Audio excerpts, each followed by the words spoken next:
পড়ে যাওয়া বঙ্গবাজারে অস্থায়ী মার্কেটে উচ্ছেদ অভিযান চালিয়েছে সিটি কর্পোরেশন। তবে দ্বিতীয় দিনের অভিযানে ব্যবসায়ীদের তোপের মুখে পড়তে হয় তাদের। ব্যবসায়ীরা অভিযোগ করেন পুড়ে যাওয়ার 1 বছর কেটে গেলেও এখনো ক্ষতিপূরণ পাননি তারা।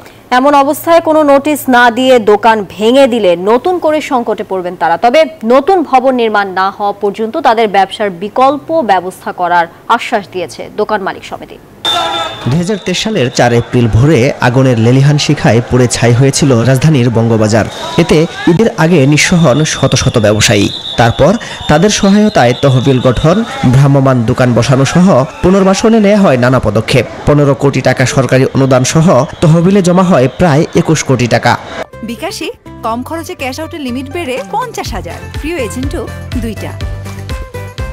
তবে ব্যবসায়ীদের অভিযোগ 1 বছরের বেশি সময় কাটলেও তহবিলের টাকা পায়নি বেশিরভাগ ভুক্তভোগী। অনেক জায়গাতে টাকা পয়সা দিছে, আর আমার ঘরে আজকে দেয় কালকে দেয়, এইভাবে দিতেই আছে 1 বছর ধরে। হিজড়ারা যে টাকা দিছিল 20 লক্ষ টাকা শুনছে, 22 লক্ষ টাকা, এই টাকাটা পর্যন্ত আমরা কোনো কিছু পাইনি। এখনো আমাদের অনুদানের কোনো বিষয় আমরা কোনো কিছু শুনতে পারতেছি না তাদের কাছ থেকে।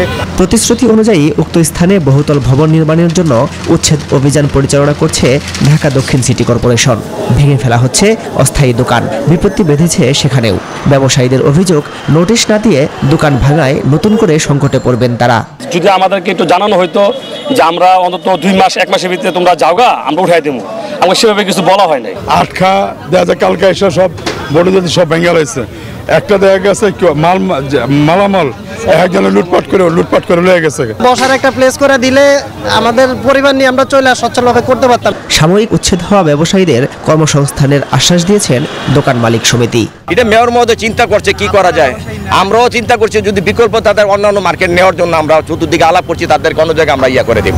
দ্রুত সময়ে পুড়ে যাওয়া বঙ্গবাজারে 10 তলার আধুনিক ভবন নির্মাণ করে ক্ষতিগ্রস্তদের বুঝিয়ে দেওয়ার আশ্বাস সিটি কর্পোরেশনের।